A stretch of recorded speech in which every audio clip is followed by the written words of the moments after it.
Hey guys, I wanted to try and show how I do some simple weight reduction on the G703. This is for people who don't have Dremel tools or don't like doing stuff to their mouse that's hard to reverse later if they decide they don't like it. And you can basically get the weight of the mouse down from 95 grams to 87, or 88 if you don't want to do literally anything that's not reversible. And at least for me, especially with the 703, since I tend to just palm grip it. Anything under 90 grams is light enough that it doesn't actually like affect my gameplay. Like, I don't know, maybe I'll get a little bit tired a little bit faster than it would if it was a lighter mouse, but like my top score, my consistency, in general, my ability to perform in game with the mouse is entirely unaffected by the weight. It seems in my own experience, as long as it's under 90 grams, basically. So anyway, to me, this is light enough that I don't really feel a need to do anything further. So I would have liked to show you how to do all this stuff with like a fresh 703, but I don't have one that hasn't been modified at all. So first things first is to take off the skates and then remove the 4 screws that hold the two halves of the shell together. Um, okay, well, I will try to demonstrate. Keep in mind that since I've already taken off these skates previously, they're not attached anywhere near as aggressively to the mouse, and so this will look easier than it will be for you guys. But basically, these stock Logitech skates have 2 layers to them. There's the shiny black part on the surface, and that is, the Teflon that slides on your mouse pad. And then on the back side of it, there's a separate layer. Come on, camera, focus. I don't know if you'll be able to see that, but there's a distinct layer underneath it, which is like the adhesive and like a little bit of foam or something almost attached to it. Anyway, when you're trying to take the skates off, in my experience, the most important thing is to make sure you get under both layers together.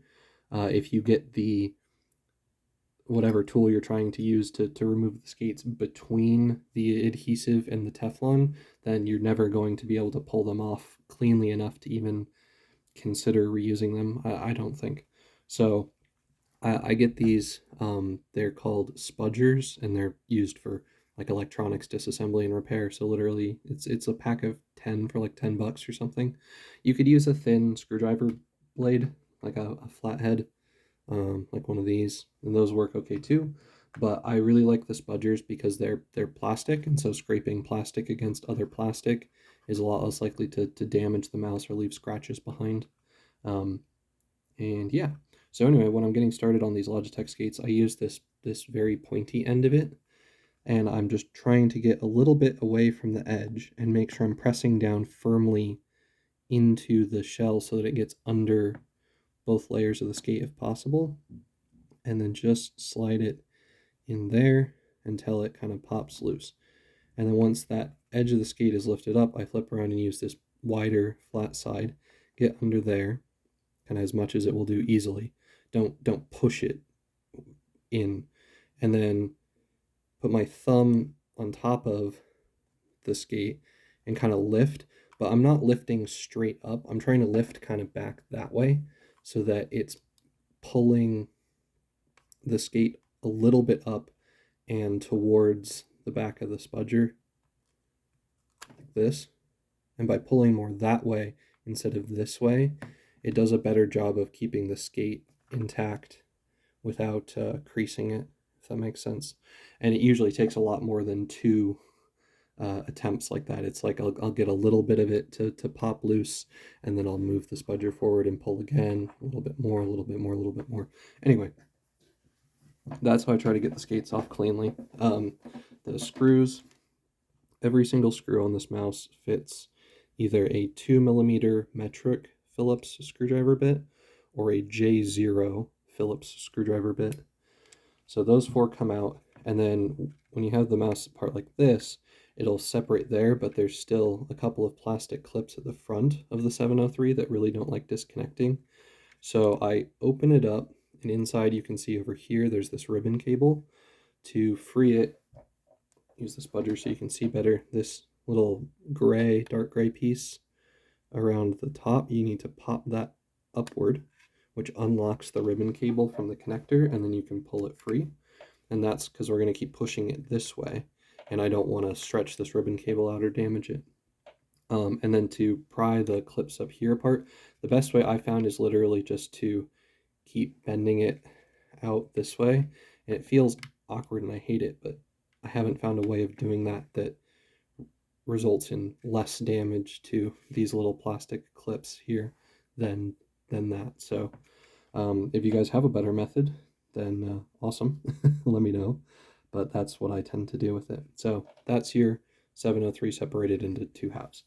Okay, so if you have a stock one, it won't look like this back here. This is, I've relocated the battery to a different spot. It usually sits right in here, and then this sits on there like that. So I will go ahead and sacrifice. Yeah, so okay, cool, left the tape on the mouse itself. But anyway, there's usually double-sided tape on this side of the battery. You can actually see some of the residue, and I can still feel it. And it fits up in there like that, and then this whole thing sits like this. And there's a screw over here and a screw back here that hold it into place. But on this mouse, what I've already done is pried this guy loose like that, and then there's normally a plastic little like a threaded pillar for the screw to go in back here, similar to this one where the other screw goes in, that holds the battery tray in place. And that's where I took my flush cutters or side snips, whatever you want to call them, and I basically went back here and got right down on this kind of angled upward bit of the mouse that you can see right there where the tape is now.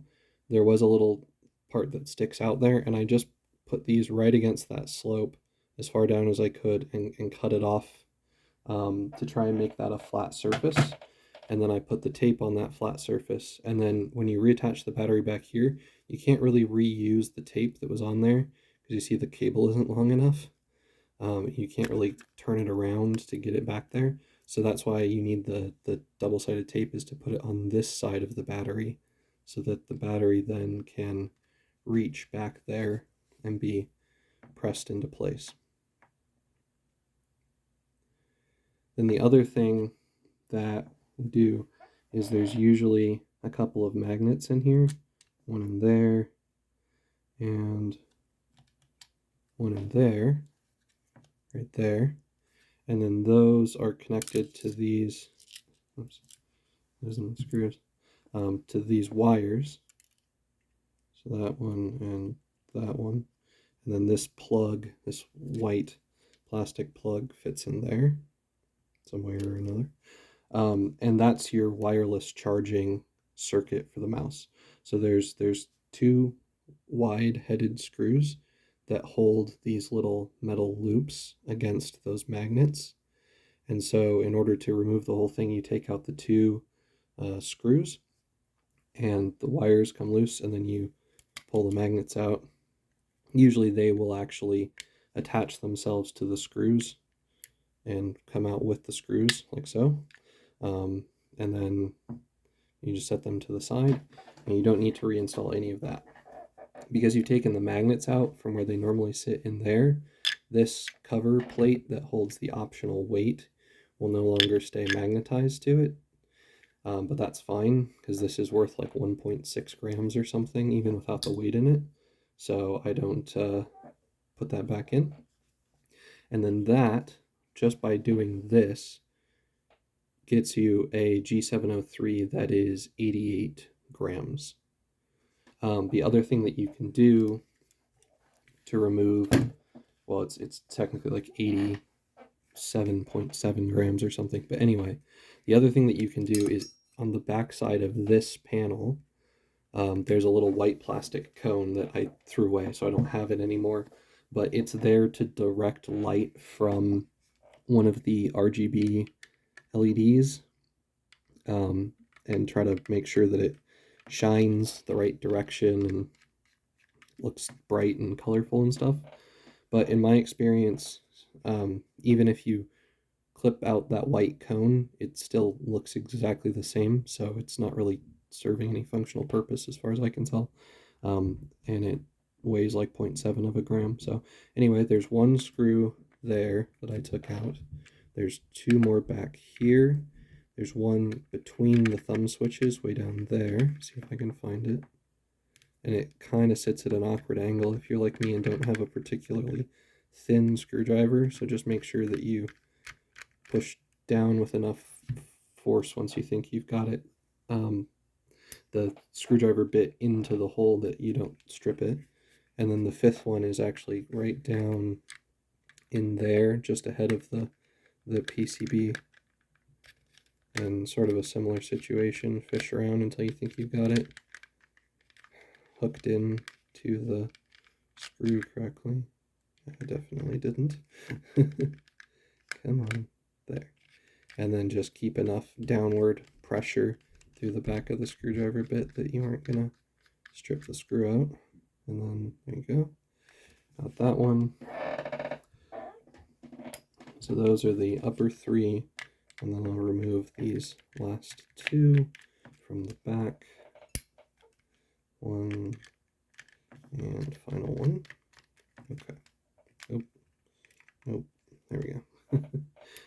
Okay, and then this whole back panel comes off. All right, so the white little box cone thing is connected here, and you can actually see there are 1, 2, 3, 4 areas that look kind of distorted.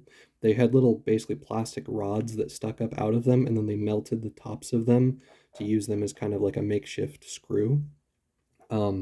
So all I did was use my flush cutters to snip those off. You can use a razor blade if you'd rather as well, like I said before. And you just basically cut those 4 little plastic supports, and then the white cone pops off and you're good to go. So that is all of the weight reduction that I'm presenting in this video. That gets you an 87 gram G703. And again, the only real tool that you need to do any of the weight reduction is either a razor blade or some flush cutters. Everything else is just a way to remove the skates, and then a screwdriver to disassemble the mouse, and then the double-sided tape for relocating the battery, right? Anyway, yeah. So then from there, the other thing that you can do is to improve the tensioning of the buttons in order to help them not rattle around so much. So these have already been improved a bit, but you can feel or hear right there, if I really like dig underneath this edge of it to pull it outward and let it go, it makes this pinging noise. If you are gaming, since these buttons have a glossy finish, for me, my thumb starts to kind of stick to them, and if I let go of it very aggressively, it'll sometimes kind of pull the button and it sticks to my skin slightly, and then it'll make that pinging noise.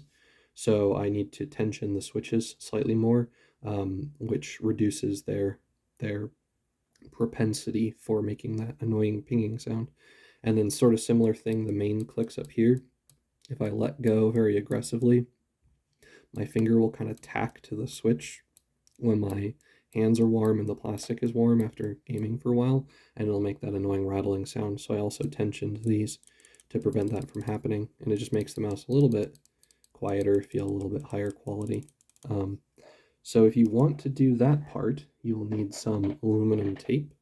I like the 0.1 millimeter thick stuff, and in order to do that, the first thing to do, the first part that I do, is there's one big screw here, and what it does is it holds the 2 switches in place that are the thumb switches.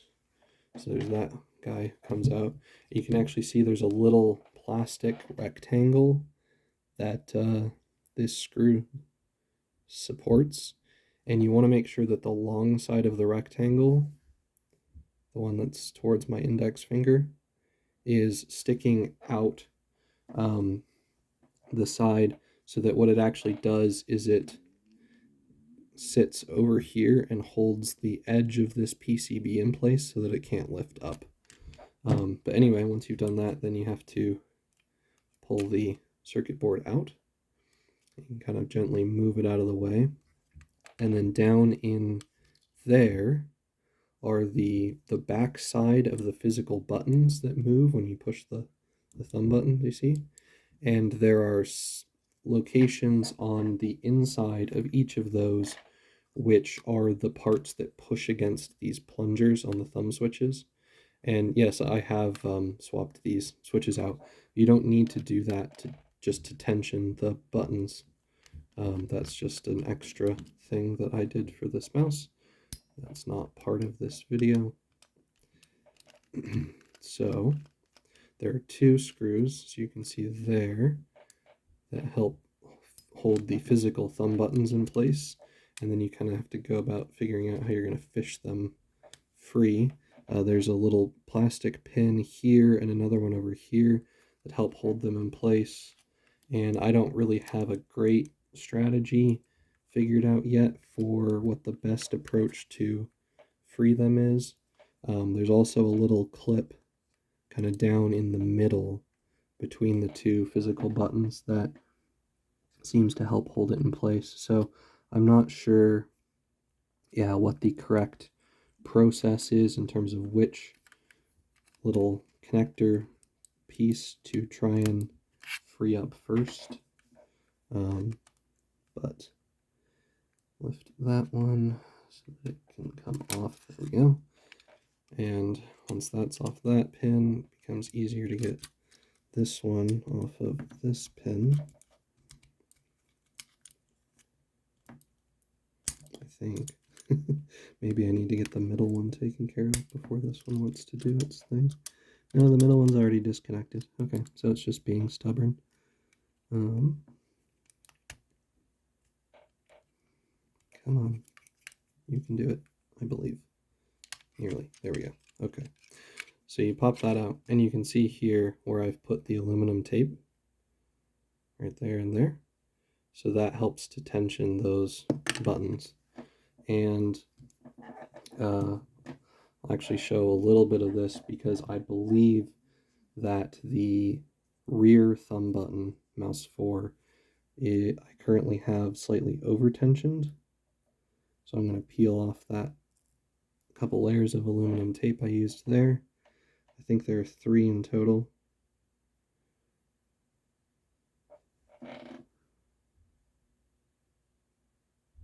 Yeah, fairly confident saying 3.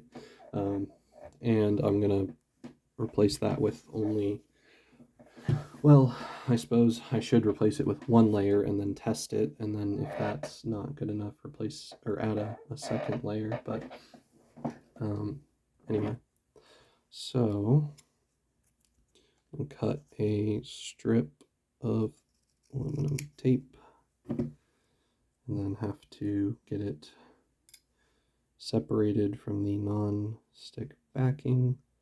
So a little fingernail action is usually a good way to get that started.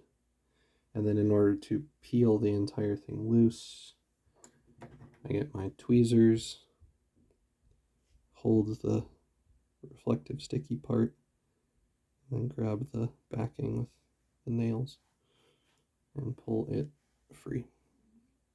And then once that's done, grab my scissors and cut it into the little strips I'm going to be using, and use the tweezers to help put it into place. Now this one, I can actually see that this corner of the tape here is kind of folded over, so I'm going to be picky and just throw that away instead of trying to flatten it back out and use it. But yeah, in general, it's pretty much just that. Grab it with the tweezers, cut a little strip off of it that you think is just big enough, and then lay it on there. I use my thumb to hold it in place while I free the tape from the tweezers. So there's one layer, and then I'll do that one more time.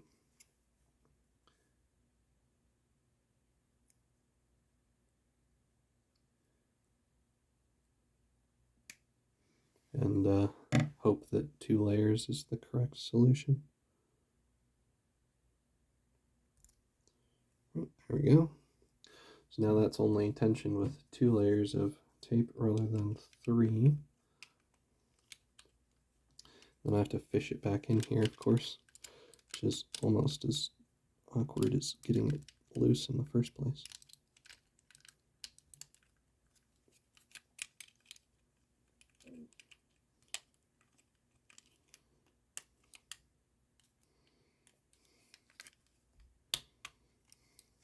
There.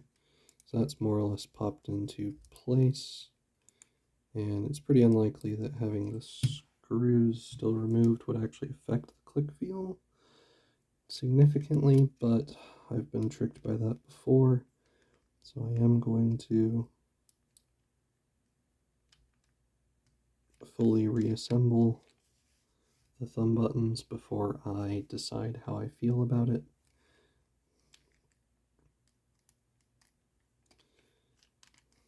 Okay, so those are back in place, and then fish this guy back into there, and then we get our bigger screw with the little plastic rectangle on it, and I have to sort of put it in place, and then I'm going to try and make sure that this rectangle is sticking out in that little groove of the circuit board, and then try to make sure it's not spinning around. Yeah, cool. Okay. So it's being held at the right orientation as I screw it into place. So that is going to keep those thumb switches held where they're supposed to be. Now that that's all reassembled, gonna do a bit of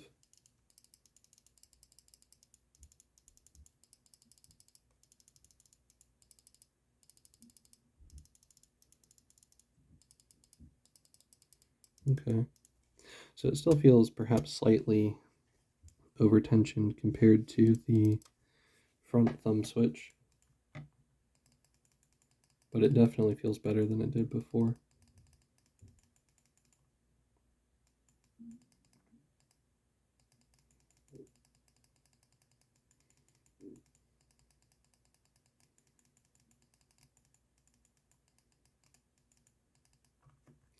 Cool.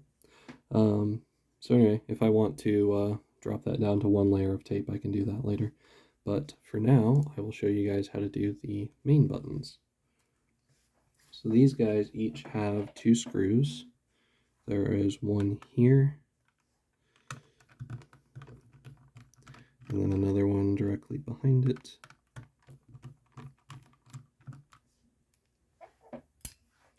There, and then there's a little plastic tab back here that helps to hold the back of that button in place. So you have to pick it up off of that one and then kind of twist it back and forth like this to pop it loose. There we go. And then in order to tension these clicks, the aluminum tape goes inside there where my finger's pointing. I'm not sure if you can, how well you can see it in there, but right in there. And what that does is that little pocket fits around this structure that sticks out here, and this little tooth sits inside that pocket and limits how far up the switch can lift.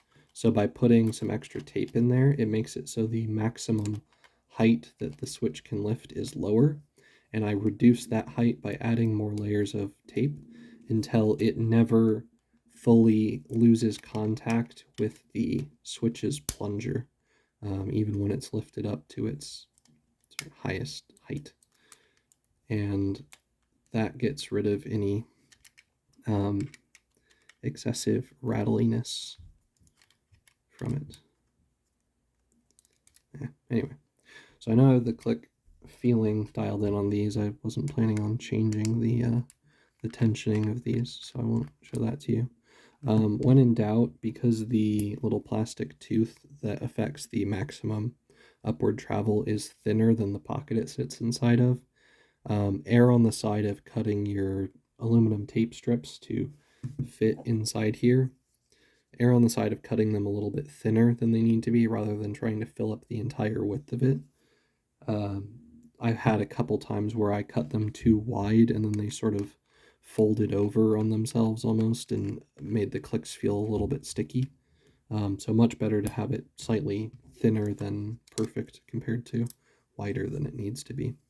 And then on this side, it's actually even easier to get to because the little pocket is just kind of half open right there where my thumbnail is touching. So it goes in there. And again, the tooth for that one is over here on the side, right there, right there. So, yeah, a little bit different of a design. And then if you're like me and you're going to be worried about even the DPI switch, having some rattle to it if it's picked at the wrong way, then in order to remove that one, there's a little metal tab, or not metal, plastic tab here that has to be pushed forward to free this bridge piece. So I can do that with my thumb usually, and then I lift up on it with, yeah, there we go, with my other hand. And then this part towards the front, it slides forward to free it and then lifts up off there. And you can see here, I've used 3 layers of tape just behind the physical part of the button that you push on.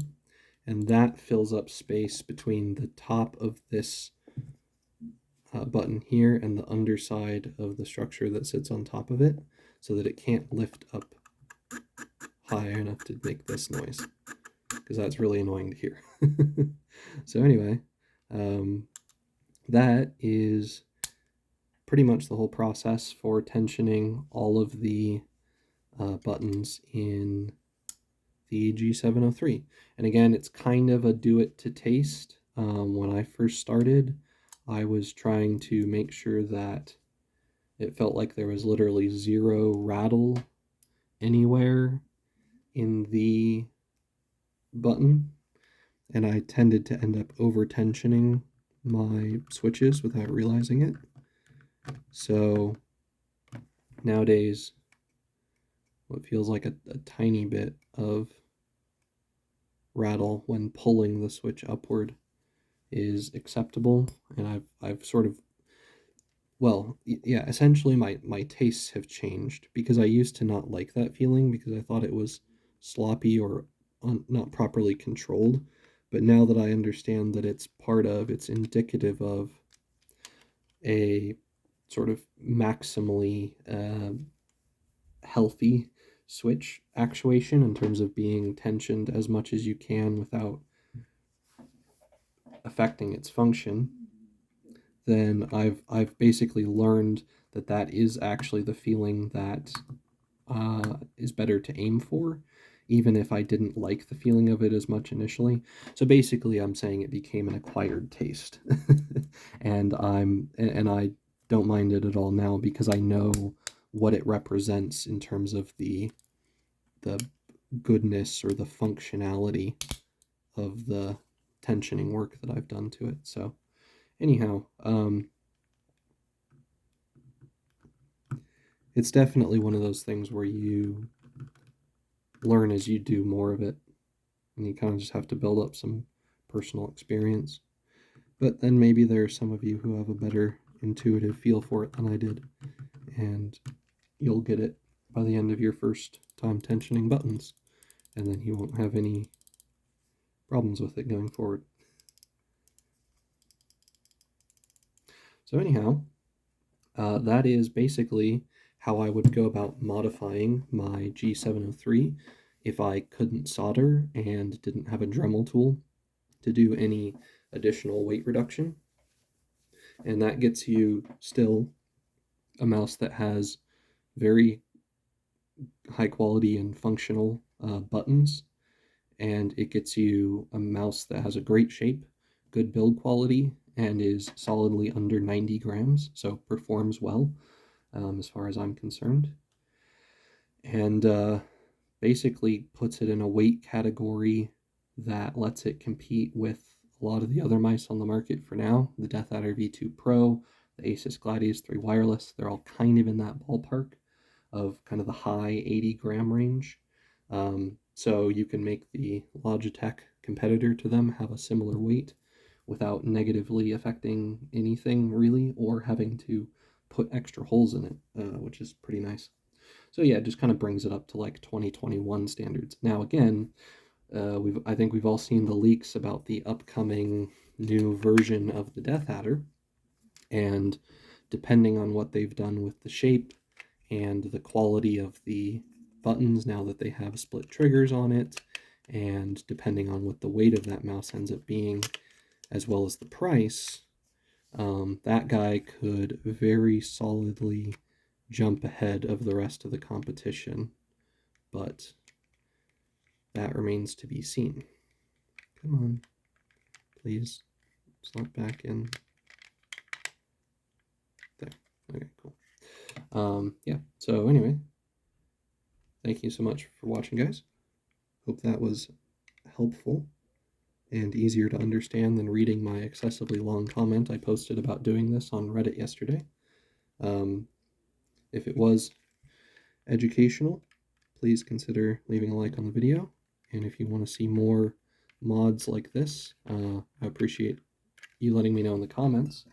And I'll probably continue to do so because I like tinkering with mice, and I like finding ways to get a lot of sort of benefit for, well, fairly minimal cost. So you might want to hit that subscribe button so that you can be notified if I've found a good way to improve some other mice in a similar fashion. As one final note, I have also lubricated the scroll wheel on here. I just basically used some keyboard lube, and the whole process pretty much just consists of there being, I'm gonna have a hard time fishing this out, aren't I? There we go. 2 screws over here that hold the encoder in place. When those get taken out, this whole scroll wheel comes out with it, and then you just pull it free. And I just put the keyboard lube in the areas where the scroll wheel physically spins against other pieces of plastic, so that there's less plastic on plastic scratching going on. And yeah, makes it feel a little bit smoother, a little bit nicer, and surprisingly makes the individual steps of the scroll wheel easier for me to identify compared to the stock version. Like, you would assume making it smoother would make the steps harder to notice, but it doesn't actually for me. What it does is it gets rid of a lot of the noise or kind of rattle that happens between the actual steps of actuating the, come on little plastic lips, thank you, between the steps of the scroll wheel encoder actually triggering. And so as a result, is my battery installation? Yes. Okay, so here's something else that I should point out for you guys. When you're putting the battery in, make sure that it's not lopsided so that it interferes with this screw mounting location. So yeah, don't do what I did here. Make sure that you take the time. Come on, you can do it. To get it lined up slightly further this way so that it sits more in the middle. And then it won't interfere with you putting your G703 back together. Voila. So yeah, and actually, just because I haven't shown it in this video, So this is, again, without the 4 screws that hold the 2 halves of the shell together, or the skates, and it is 85.88 grams. So once you throw those back on the mouse, it'll show up as being just over 87 with the skates and with the extra tape that I used to tension all the buttons. Alright guys, thanks for watching. I'll catch you in the next one.